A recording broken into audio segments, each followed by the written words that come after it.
step 2 of ASCOR framework is to identify what are the sources of working capital in your business. When you start a business, it's going to be your own contribution. You would need to put in the money to start the business.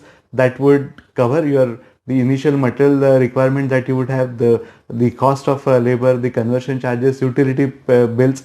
Everything would need to be paid by you when you start a business. And that's for that particular bit, you would need to create some capital, you need to create some provision till the time you are able to produce the good, sell it to a client and get the money for them. So you would need to create some provision when you are starting a business. Now this provision would take you to certain level, to certain amount of revenue that you can generate. Beyond this particular part, then you would need more working capital. So from where this can come? Ideally, you can go and talk to a bank, but banks have got their own restrictions in terms of what is the track record that they need to see, how they would need to look at the things before they can offer you any kind of a working capital. They can offer you banking, but offering the working capital or any kind of credit particularly takes some time in Indian banking system. The other way to look at this is then see that if you are able to establish a track record and a relationship with your vendors, you can talk to your vendors and try and align your payment terms with your vendor in a way you have agreed the payment terms with your client. So if the client is going to pay you in 30 days and you need about 10 days to convert that material after you get it from the vendor, you can talk to the vendor that I need 10 days to convert, I'll get the payment in 30 days, I'll pay you on day 40. The day I get the payment from my client, I can go and pay you that money. So if the vendor agrees for this kind of payment terms, so then your working capital automatically gets streamlined.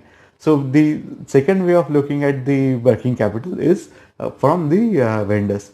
Thirdly, as you develop a relationship with the client and the client then starts trusting you for developing some new component, that point in time you can talk to the client and seek some advances.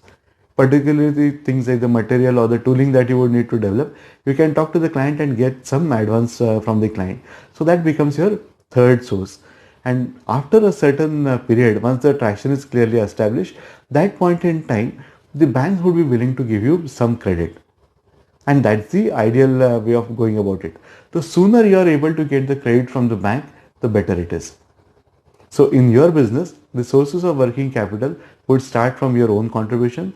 Then you may have some credit that you can get from the vendors.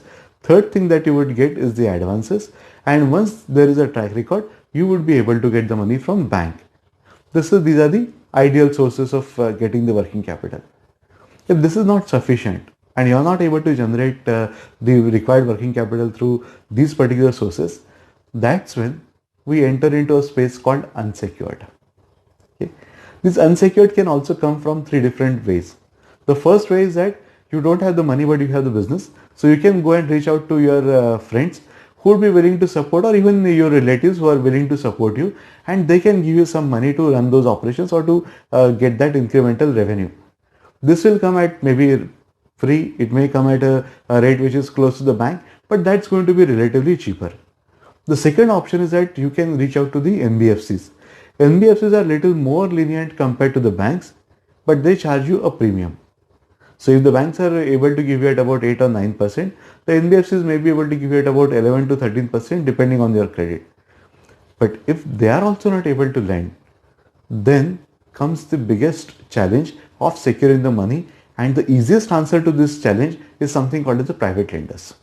Okay, they would see your background, see your track record, see that what kind of family that you come from, and if they are convinced with your ability to deliver or your ecosystem to deliver, they will give you unsecured loan.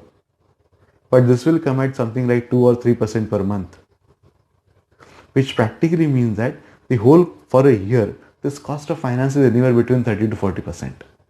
And that takes away a very significant portion of your profitability. So you need to first write down as to what are the sources of working capital in your business, and then see if you're really able to exploit all these resources. You may have put in your own money. Was that sufficient? Are you ensuring that you are collecting the money in time to recover? If you have already exceeded that, then you can talk to your vendor and see if they can offer the credit, because they also need a business. If it is not sufficient, see if you can talk to your client and get some advances for you to run your business. And if it is not there, then you can go and reach out to the bank, plead with them, try and work it out through any particular mechanism to get the working capital from them rather than looking at the unsecured. Thank you.